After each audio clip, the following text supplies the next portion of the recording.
Ayun na. So, unbox na natin to. Kamali ako ng unbox. Pero una ko nung lalabas. Una ko nung lalabas ng video na to kasi marami naghahanap nito. At marami nagtatanong nito. Pero, anyway. So, bubuksan na natin. Tama. Mali pagka... Anyway, yun na nga. Mali pagkakaano ko. Nabuksan ko isang keyboard agad. Pero, wala. Buksan na natin eh. Ito na nga yung Aula F75. Matagal to dumating. Medyo hindi ko alam kung bakit pero na-order ito. Habang binubuksan natin.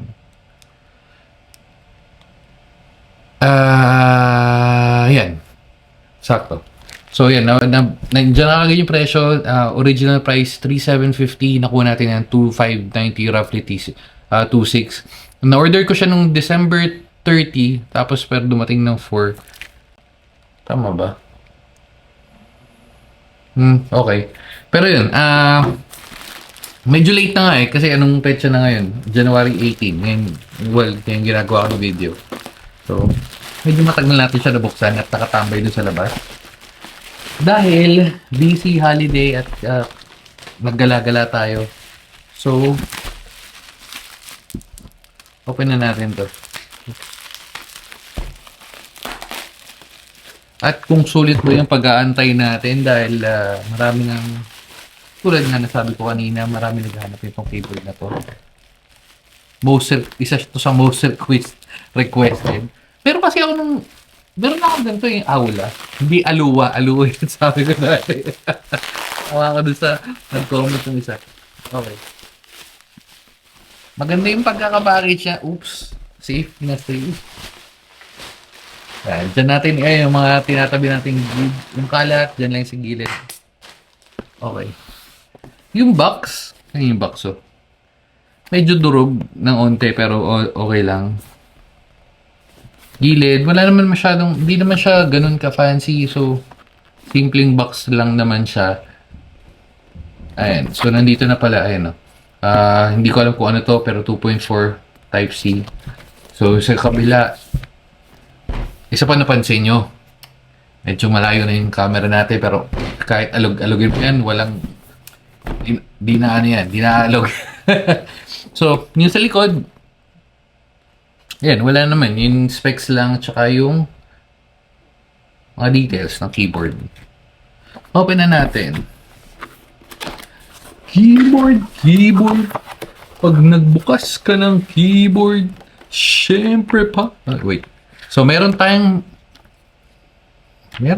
manual. And okay. Maganda yung manual niya, hindi isang book. Yung isang bukasan. Kasi meron, di ba, isang bukasan na manual. So, meron na rin ganito. Yan. Just in case na mawala niyo yung ganito at kung bumili kayo. So, meron yung, pwede nyo itong balikan. At meron siyang pa-cover. Magkano nga to? 2.6. Sa presyo ng 2.6. Okay, mamaya na yung keyboard. Punta muna tayo sa gilid. Ubo pa tayo.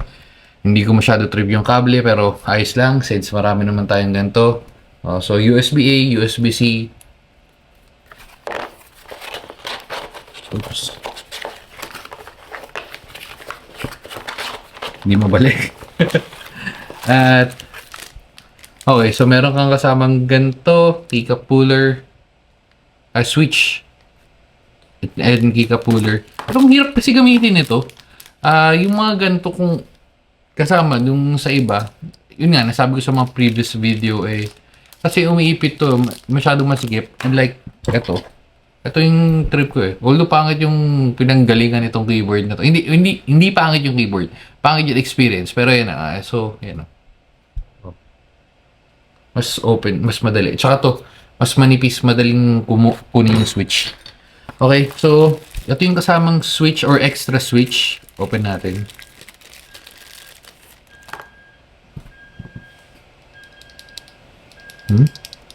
Okay. Mas naririnig ko pa yung alarm. Ewan ko kung naririnig yung alarm pero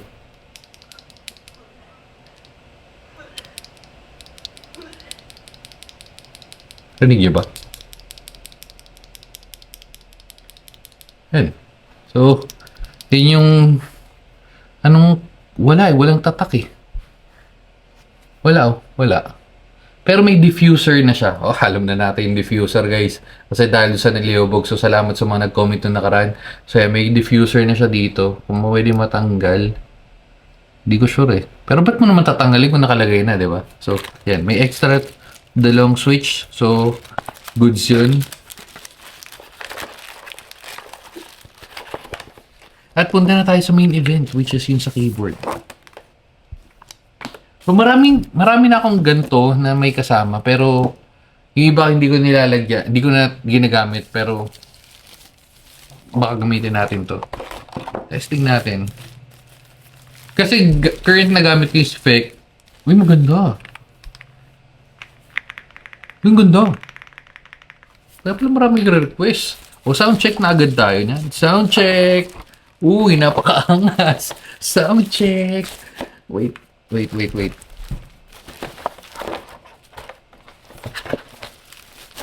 Kabilan natin para hindi tayo magulo.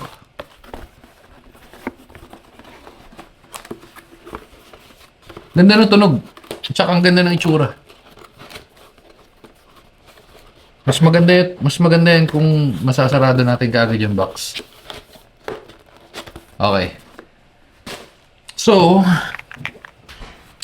sa presyo niyang 2.6, parang sulit to. Check na.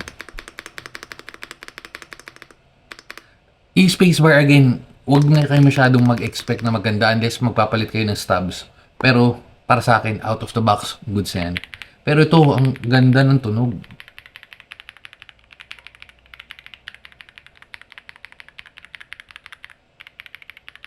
Ewan ko kung nakukuha yung tunog, pero promise ang ganda.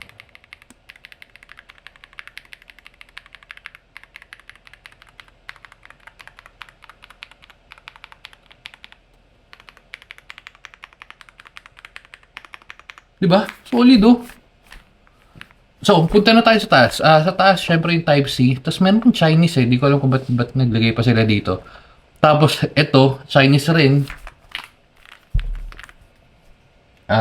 Hindi masyado kita yan. Type-C. Well, ito yung wired, malamang. Bluetooth, tapos 2.4. Tapos meron tayong USB. Nakasamang ganito. Kung may magnet. Parang wala. Wala akong maramdaman na may magnet. Oh, so yun lang yun. Pero hindi naman siya nalalaglag eh. Hindi ko sure kung may...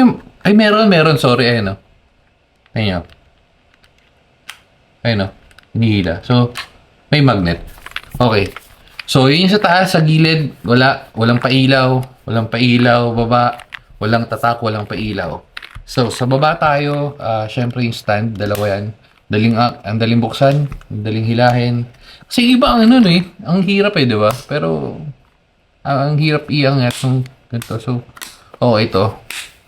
Okay, so yung tatak, meron bang sticker? Walang sticker. So, Aula F75.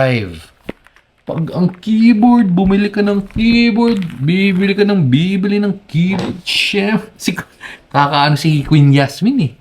So, buksan natin.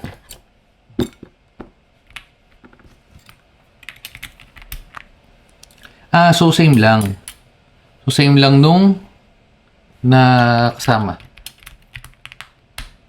Oops, natanggal na rin. Di na natin ito kailangan. Okay. So ito nga yung kasamang switch.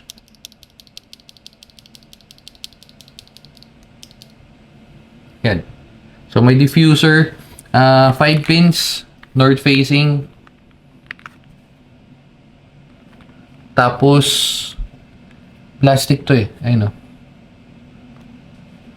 Mas may foam sa ilalim. All goods. Lagay na natin to. Oops. Ayun o. Tingnan nyo. Lumulubog. Kaya ang ganda ng ano. Ganito rin yung sa GMK at yung sa Rockpira. Parang ganito rin yung, ayun o. Hindi ko alam yung tawag, pero yung sa mga gantong keyboard na parang parang ina-absorb niya yung pagpindot nyo. Mas maganda yung tunog eh. So, yan. Lalagay natin to. Tapos ito yung, sorry, yung keycaps. Oh. Hindi siya translucent. Hindi siya Hindi ko sure pero feeling ko hindi. Kasi ayun, ang kapal ng ano eh. Pintura eh. Pero, all goods. Ang ganda ng itsura. Yung itsura niya, speaking of, so meron siyang iba't ibang klase. Hindi siya black, mukha siyang black. Pero kasi, pinagpipilian ko, kunin ko dapat itong white. Pero sabi ko, parang hirap gamitin. Tapos ito, nag-switch ako dyan. Ito pala, unang pipiliin ko. Sabi ko, ang hirap namang anternohan nito. Kaya nagbalik na lang ako sa black, kahit marami na tayong black, pero wala eh. Yung maganda eh. So yan, ang kinuha natin pala, may iba ibang klase yan, kinuha natin is yung crescent. Wait lang, ko-confirm ko. Pero alam ko crescent. Ayun nga, crescent. Thunder Black Crescent. Yung sa mga ganyan, kaya kinukuha ko na mas madalas is yung mas mataas na variant. Kasi, hindi ko naman sinasabing yun yung kunin nyo. Pero kasi kung titingnan nyo, yung Crescent or yung Glaze, sabi mo ng yung Reaper. Tapos sabihin ko, so 2.8. Tapos, pag nag-switch ka dito, 3.7, 1K difference. Pero pag ginamitan mo ng voucher yan, wait lang, baka may lumabas na ano. Baka lumabas yung credit card ko. Okay.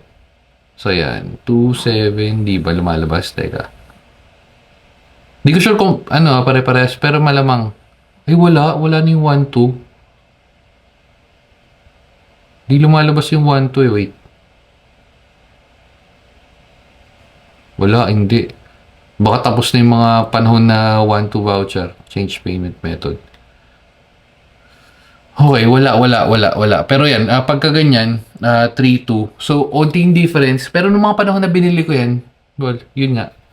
Check nyo na lang din yun. Pero syempre, kung mas gusto nyo yung ganung klaseng switch, okay lang naman. Okay, so testing na natin. Ito, yung knob, nakalimutan natin i-highlight yung knob. Yan, tuloy-tuloy yung ikot niyan. Ayun o. Tapos napipindot, yes.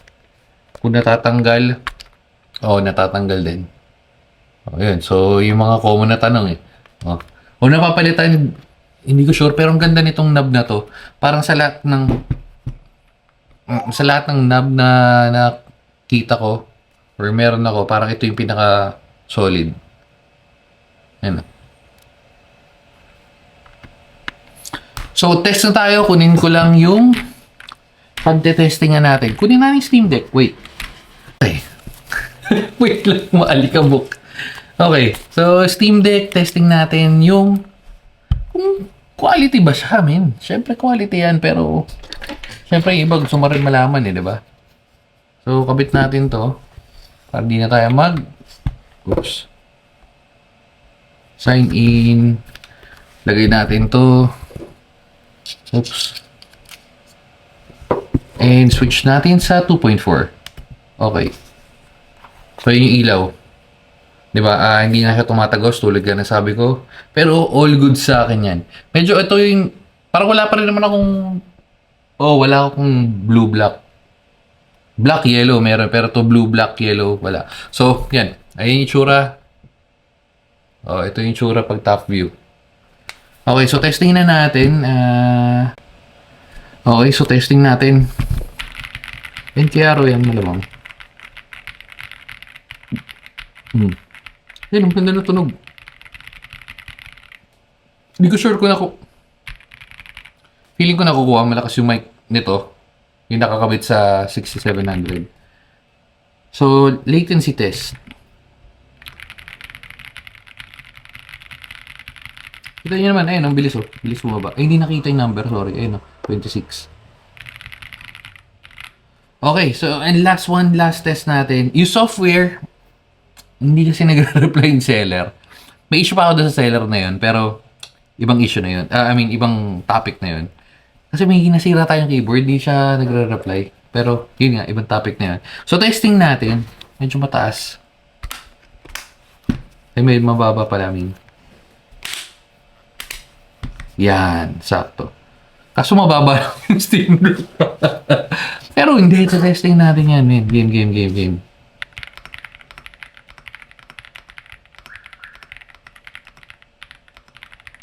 Huli pindot.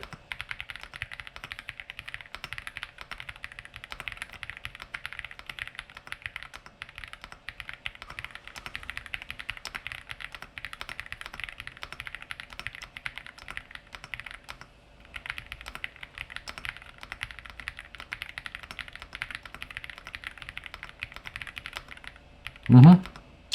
Shades. Mali ng pindot pero anyway, pwede na, pwede na. Tuloy nga sabi ko, ang ganda ng ano, ang ganda ng typing feels niya. Yan, so sulit para sa price. Una nakuha ha, 2.6, sabi mo na 2.7.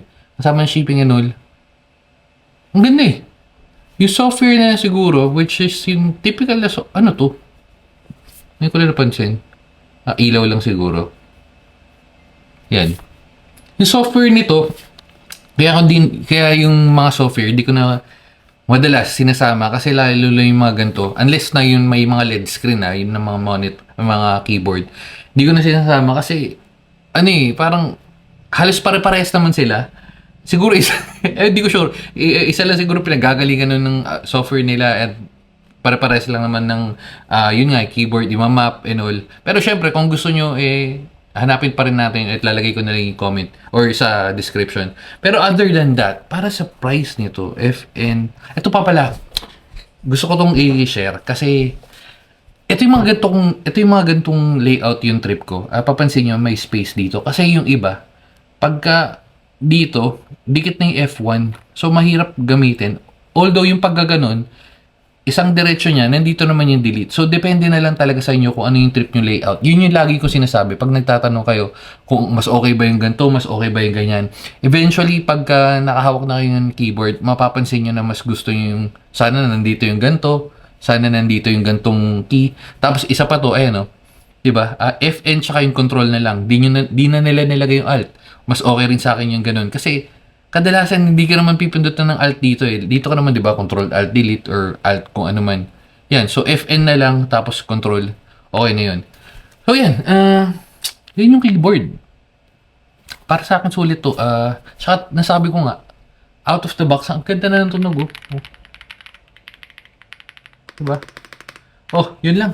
Dito na natin tatapusin. And bye-bye. Bye-bye and babu.